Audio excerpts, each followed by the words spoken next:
C'est une formation qui répond à un constat. De nombreuses PME peinent encore à franchir l'étape de la préqualification en raison d'une maîtrise insuffisante des procédures.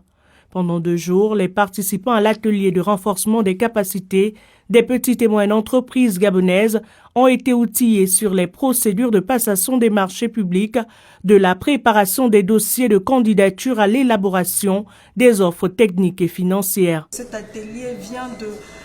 d'un diagnostic qui montrait le faible accès aux PME. Et ensuite, dans notre pratique quotidienne, dans la profession, on réalise que les PME, à 70% à l'étape de préqualification, n'arrivent pas à répondre correctement à ce dossier, dû aux insuffisances, pas techniques, mais liées à la mauvaise anticipation, on va le dire ainsi. Au-delà des aspects techniques, les experts ont également insisté sur la nécessité pour les entreprises de renforcer leur gestion financière,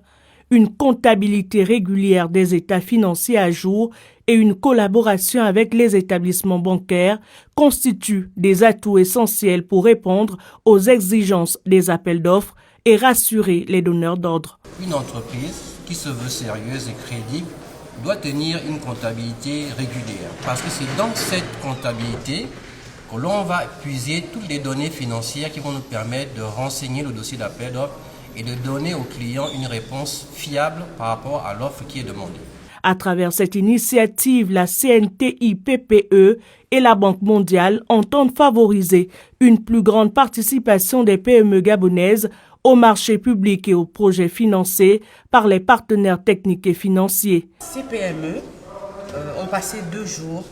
pour un renforcement de capacité aux procédures de passation de marché appuyées par la gestion financière et les risques environnementaux et sociaux afin de leur permettre d'avoir des outils pour mieux anticiper, mieux préparer